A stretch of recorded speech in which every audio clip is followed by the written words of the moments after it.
Well, there you go. Joining me now, Heritage Action CEO, Michael Needham. Mr. Needham, good morning to you. Good to be with you.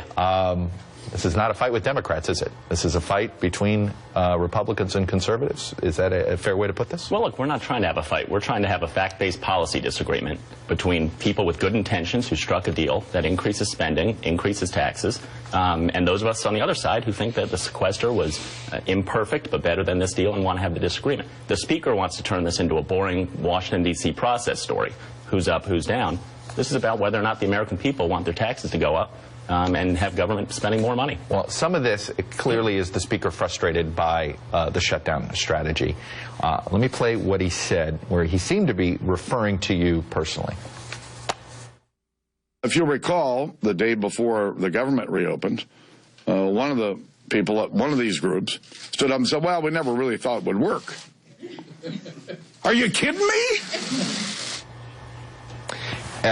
What you were quoted as saying in BuzzFeed right after they did the last day before the shutdown was this: well, everybody understands that we're not going to be able to repeal this law. That's apparently what he's referring to. I can't read his mind there. What do you say to that criticism? The Speaker's being absurd. If I thought we could repeal Obamacare, I would have spent the month of August on a repeal Obamacare tour. We spent it on a defund tour. Okay. And so well, what's the difference? The difference is that defunding Obamacare was delaying the law for 1 year while also taking away the appropriated money so that the bureaucrats couldn't work on setting it up, getting insurance companies signed up for the exchanges, so that America could have a timeout from this law, which is falling apart, and have a real discussion about whether or not they like it. That message got lost?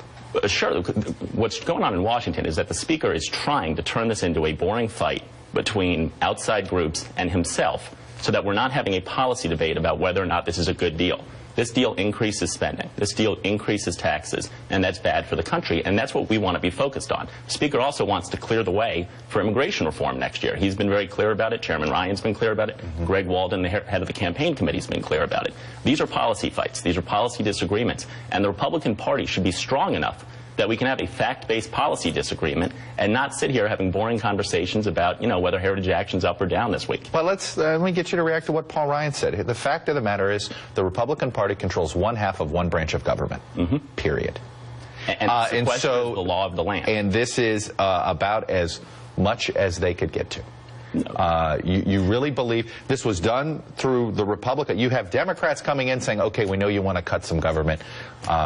This is what we would prefer that you focus on. We prefer you to cut less. But you're doing it through the prism of a Republican smaller government philosophy. How is that not a win? So the sequester is the law of the land. During the shutdown, the President of the United States sent... It was a law of the land that nobody wanted, that none of the leadership wanted. Well, I'll take 967 as the discretionary number. And I think a lot of Americans would take 967 as a discretionary number. The President of the United States went around in the month of October. He had Dan Pfeiffer out there saying that anybody who wants to change the law of the land through budgetary tactics is essentially putting a bomb on their chest and holding government hostage. The sequester is the law of the land.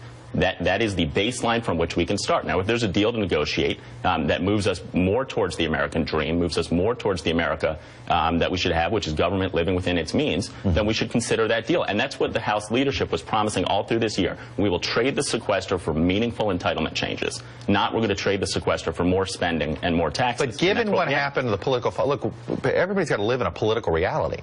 And the political reality of the moment for the Republican Party is the shutdown was a disastrous strategy politically. Just look at the numbers.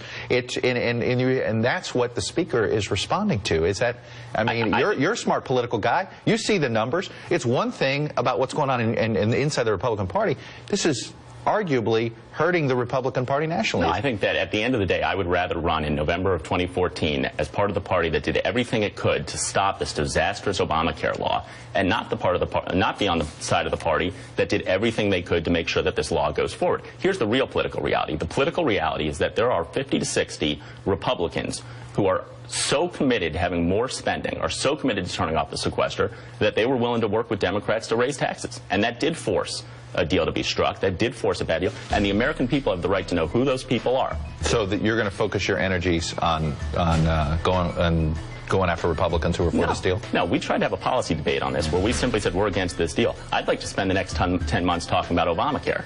I'd like to say we're happy with the sequester. And that's what Speaker Boehner and Paul Ryan are saying. Yeah. Is if you get this deal, it's a do-no-harm deal, and everybody basically pauses while you have this conversation. And I'd love to come back on the show in a couple months when they're pushing a divisive fight over whether or not we should have amnesty.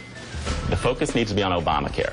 The focus shouldn't be on a bad deal that increases. Are you going to be working to try to defeat John Boehner, Speaker? No, I'm going to be working to do everything I can to make sure the American people know that there is one party in this country who is responsible for the disastrous Obamacare law, and we should be focused on that every day. And if we're distracting ourselves from focusing on Obamacare by going so you don't think you're part of the problem? That the interest groups have too much power? No, I don't think that the American people.